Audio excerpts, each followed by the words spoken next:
So guys आज हम बात करते हैं कंपनी लॉ के बारे में। आज की इस वीडियो में हम बताएंगे आपको कंपनी लॉ के संबंध में जो भी हमारे एग्जाम ओरिएंटेड क्वेश्चंस हैं उसके बारे में। तो गाइज आइए स्टार्ट करते हैं आज की इस वीडियो को। तो गाइज मैं हूं नितिन सिंघल और आपका स्वागत है इस चैनल में। तो गाइज सबसे पहले हम बात करते हैं लॉन्ग टाइप क्वेश्चंस के बारे में। जैसा कि आपको पता है कि आपके एग्जाम में जो क्वेश्चंस आते हैं उसमें लॉन्ग टाइप भी आते हैं और शॉर्ट टाइप भी। तो हमने दोनों के जो एग्जाम ओरिएंटेड क्वेश्चंस हैं उसकी कुछ इंपॉर्टेंट क्वेश्चंस को आपके लिए तैयार किया है। तो गाइज सबसे पहले आपके पास एक क्वेश्चन आ सकता है इसमें कंपनी लॉ में कि define company law, how is company form, explain briefly. यानी कि पूछ सकता है आपसे कि कंपनी की परिभाषा दीजिए, कंपनी का निर्माण कैसे होता है और कंपनी का संक्षेप में वर्णन कीजिए। इसी में ही आपसे पूछ सकता है नेक्स्ट क्वेश्चन ये कि what are article of association, what restriction have been imposed in their alteration. तो गाइज यहाँ एक क्वेश्चन बहुत अच्छा बनता है आपके लिए कि अंतर्नियम क्या है, इनके परिवर्तन पर क्या प्रतिबंध लगाए गए हैं, समझाइए। इसी को ये पूछ सकता है आपसे कि is it compulsory for each company to have its own articles, state briefly its contents. तो इसमें आपसे पूछ सकता है कि क्या प्रत्येक कंपनी के लिए स्वयं अंतर्नियम होना अनिवार्य है, संक्षेप में इसकी विषय सामग्री को बताइए। तो गाइज ये इंपॉर्टेंट क्वेश्चन है आपके।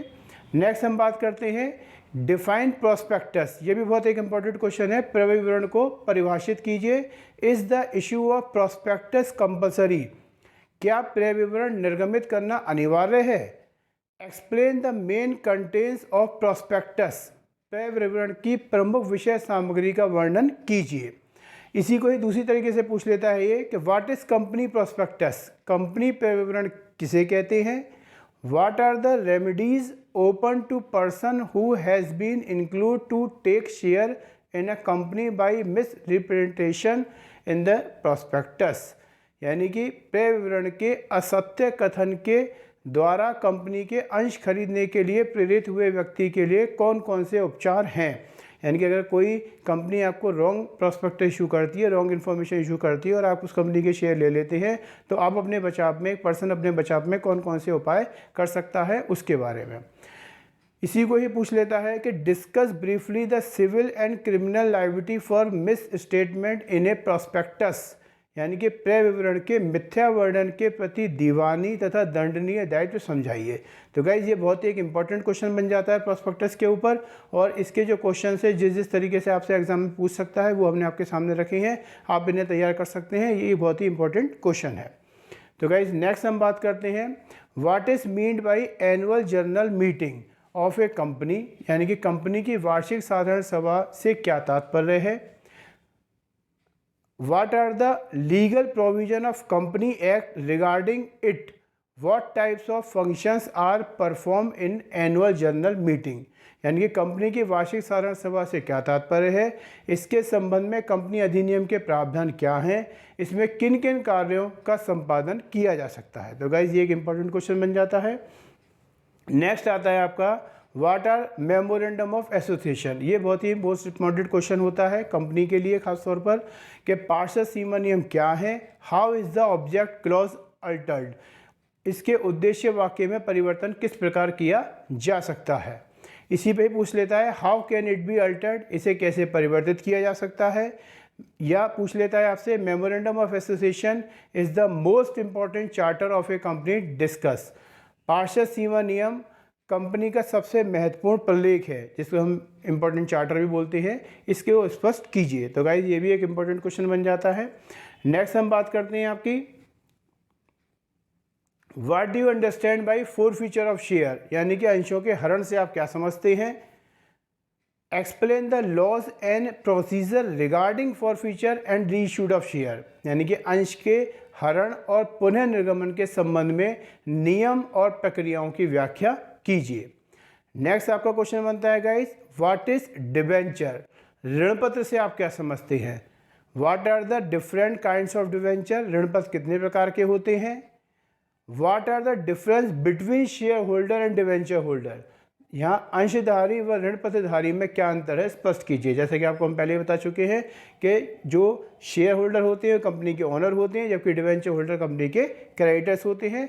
तो इसको हम डिटेल में आप इस क्वेश्चन को तैयार कर सकते हैं। इनमें से शेयर या डिवेंचर के ऊपर एक क्वेश्चन भी जरूर बनकर आता है जो कि आपके लिए एक इंपॉर्टेंट क्वेश्चन बनता है। नेक्स्ट आता है गाइस आपके लिए what do you understand by winding up of A company? Describe briefly the different modes of winding up of a company. Discuss difference between winding up and dissolution. तो यहाँ हम कह सकते हैं कि कंपनी के समापन से आप क्या समझते हैं? कंपनी के समापन के विभिन्न रीतियों का संक्षेप में वर्णन कीजिए। कंपनी के समापन और विघटन में अंतर बताइए।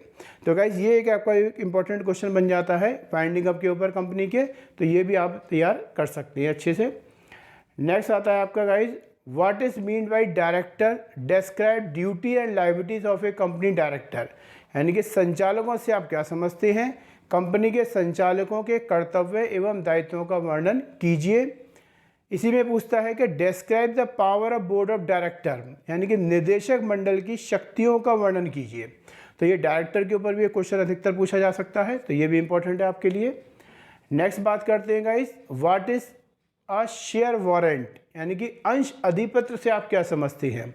What is the difference between share certificate and share warrant?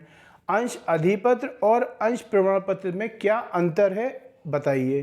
तो ये भी एक इंपॉर्टेंट क्वेश्चन है जहां आपसे वो डिफरेंट में पूछ सकता है, शेयर वारंट और किसके बारे में? सर्टिफिकेट के बारे में। नेक्स्ट क्वेश्चन आता है आपका, give the definition of resolution, संकल्प की परिभाषा। तो Describe the different types of resolution can be passed at a company meeting. विभिन्न प्रकार के संकल्पों का वर्णन करें जिन्हें कंपनी की बैठक में पारित किया जा सकता है। तो गाइज ये भी एक इंपॉर्टेंट क्वेश्चन बन जाता है जो आप तैयार कर सकते हैं एग्जाम के अकॉर्डिंग। नेक्स्ट आता है, what is the ultra vires borrowing, नियमों के बाहर कर्ज लेना क्या है? What remedies are open to a lender if a company resort to ultra vires boring?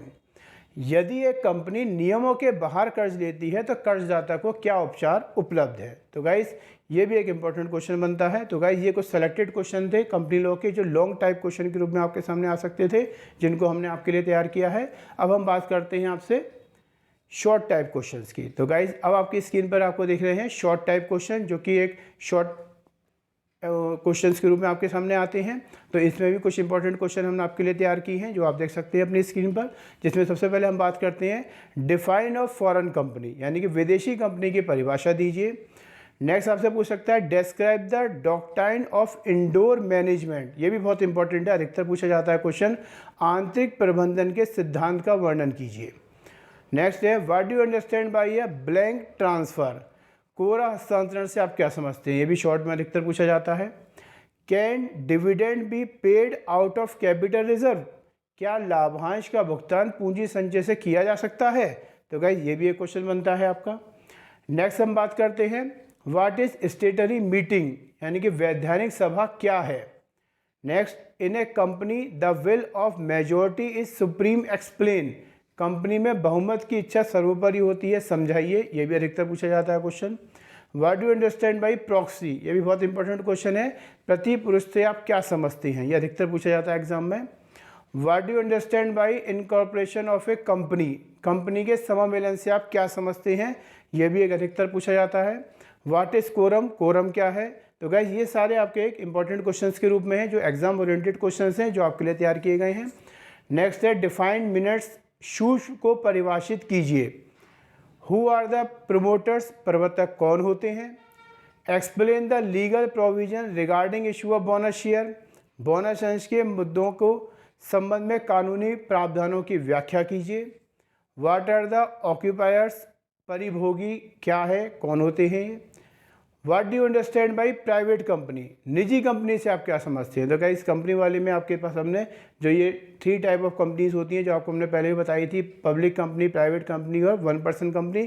तो ये तीनों भी बहुत इंपॉर्टेंट होती हैं, इन्हें आप तैयार करें। तो what do you understand by public company, सार्वजनिक कंपनी से आप क्या समझते हैं? What do you understand by 1% company, एकल कंपनी से आप क्या समझते हैं? What do you understand by government company, सरकारी कंपनी से आप क्या समझते हैं? और what do you understand by holding company, सूत्रधारी कंपनी से आप क्या समझते हैं? तो गाइस कंपनी के ऊपर 1 या 2 क्वेश्चन अधिकतर बनकर आते हैं जो कि इनमें से आपके पास बहुत आसानी से आपको मिल सकते हैं। अगर आप ये तैयार करते हैं तो ये निश्चित आपको क्वेश्चन में मिल सकते हैं। तो गाइस नेक्स्ट है certificate for commencement of A business in compulsory for which type of company, यानी कि व्यापार प्रारंभ करने का प्रमाण पत्र किस प्रकार की कंपनी को लेना आवश्यक है? व्हाट इज़ इंटरिम डिविडेंड, अंतरिम लाभांश क्या है। What do mean by share, अंश से आप क्या समझते हैं। What are the kinds of share, अंश कितने प्रकार के होते हैं। तो गाइज ये भी बहुत इंपॉर्टेंट क्वेश्चन है। तो गाइज ये जो सारे क्वेश्चन हमने आपके सामने तैयार किए हैं, ये सारे एग्जाम ओरिएंटेड क्वेश्चन ही हैं जिनको आप इजीली तैयार करके अपने एग्जाम में अच्छे मार्क्स गेन कर सकते हैं। नेक्स्ट है minimum and maximum members of OPC private and public company. अधिकतर क्वेश्चन आपसे पूछ लेता है शॉर्ट में कि जो मिनिमम है, मैक्सिमम जो मेंबर्स होते हैं वो 1% कंपनी में, प्राइवेट कंपनी में और पब्लिक कंपनी में कितने हो सकते हैं, यानी कि मिनिमम मेंबर और मैक्सिमम मेंबर के आपसे क्वेश्चन में पूछ सकता है। जैसे नॉर्मली ओपीसी में मिनिमम मैक्सिमम दोनों 1 ही रहती है। प्राइवेट कंपनी में मिनिमम जो पर्सन होता है वो हमारा 2 होते हैं, मैक्सिमम 200 होते हैं अकॉर्डिंग टू कंपनी एक्ट 2013 के अकॉर्डिंग। पब्लिक कंपनी में 7 होते हैं और मैक्सिमम मेंबर्स की नो लिमिट होती है इसमें, तो ये आप इसमें तैयार कर सकते हैं। मिनिमम में मैक्सिमम नंबर ऑफ डायरेक्टर्स, या डायरेक्टर्स की भी आपसे पूछ सकता है वो भी आपको इसमें पता होना चाहिए कि minimum maximum number of director जो है 1% कंपनी में पूछे या प्राइवेट कंपनी में या पब्लिक कंपनी में, तो वो आप इसमें आंसर दें इसका।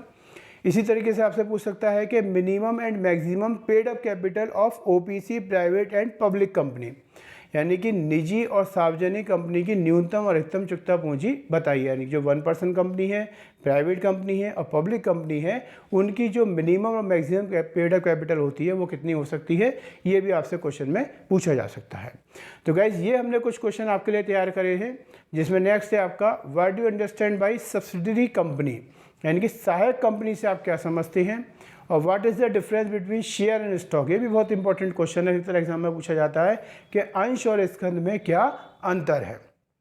तो गाइज ये क्वेश्चन हैं जो आपके लिए एग्जाम ओरिएंटेड क्वेश्चन में तैयार किए थे। हमें उम्मीद है कि ये क्वेश्चन आपको बहुत हेल्पफुल रहेंगे। इनके अलावा आप जो भी अधिक क्वेश्चन अपने तैयार करना चाहते हैं, जो भी आप अपनी स्टडी करना चाहते हैं, वो आप कर सकते हैं, बिल्कुल उसके लिए फ्री हैं। कुछ एक सेलेक्टेड क्वेश्चन जो कि एग्जाम ओरिएंटेड होते हैं वो हमने प्रयास किए हैं आपके लिए तैयार करने के लिए, ताकि अगर आप इनको तैयार करते हैं तो आपको एग्ज़ाम में निश्चित सफलता प्राप्त होगी, बेनिफिट आपको इसका बहुत मिलेगा।